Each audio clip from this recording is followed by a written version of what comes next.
Good afternoon, guys. Hope you're having a good day.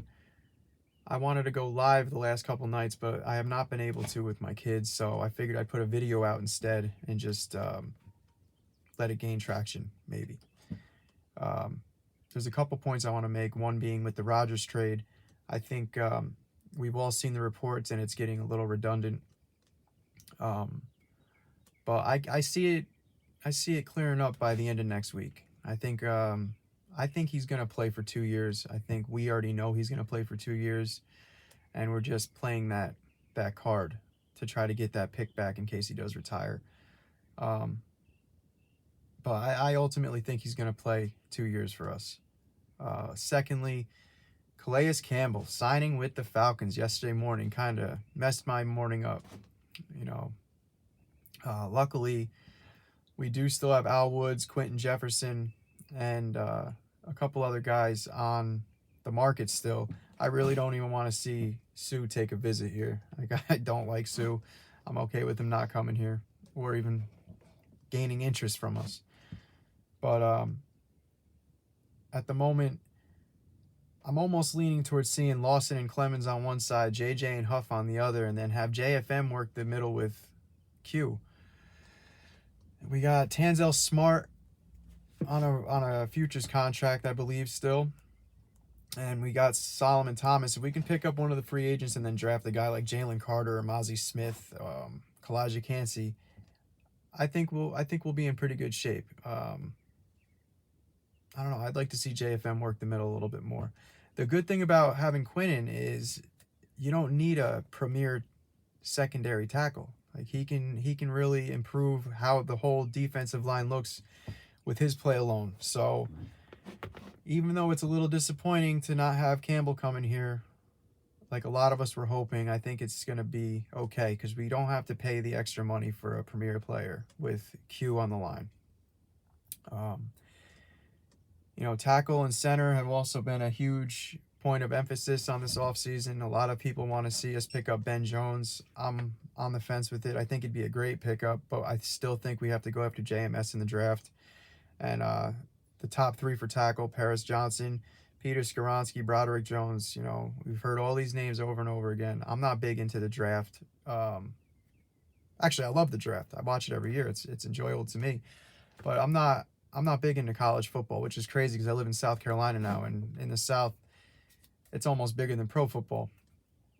But the last thing is OBJ. I'm seeing all these reports about him wanting a huge sum of money, but the last time I saw these reports, he was asking for $20 million, and he made it a point to tweet out he wanted to see a quote where he had said he's looking for 20.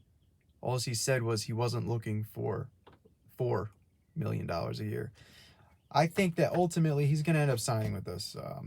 Him and Aaron Rodgers have both been very, very, very adamant about how much they would like to play with each other, and I think with AR coming here, I can see Odell getting like a 1-year contract with a base salary of 7 to 9, somewhere in that range, and he'll have an incentive package where he can possibly make something in the 10 to 12 range.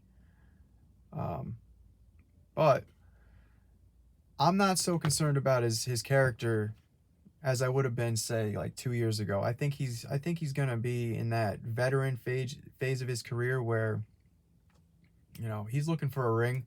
He's gonna be on a prove it deal no matter where he goes. And he was really balling out in the Super Bowl before he got hurt. The age, the injury, that's always a little sketchy, but he's now going on 2 years. I guess by the time the season starts, he'll have about a year and 9 months of rest and working out. I think he can put together some numbers still. Again, we have a good wide receiver core as it is. I think Corey Davis might end up being in that Rodgers deal still. I know what Salah said the other day, but I don't see how we could be going after OBJ and keep Davis on the roster. I do kind of want to see Mims stay, though. I like Mims. What I don't like about Mims is every time he's on the field, there's a negative play. At some point during the game, he's either getting flagged for offsides or he's in the wrong spot, or he makes a drop, or something weird happens to that guy. I don't know what it is, but I really like Mims. I think if he can cut back on the mistakes that he does make, I think that he can actually be a pretty solid guy. I mean, Corey Davis is, I'm not a fan of him. You know, he's been really clutch in certain moments, but on other moments, he's either dropping, getting injured, or I think it was in the Panthers game,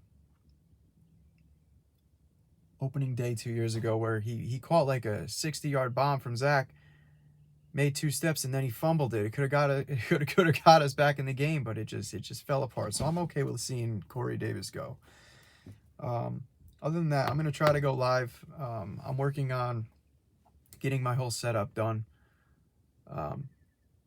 It's hard with kids, man. But I hope you guys enjoy this one, and we'll see how this goes from here.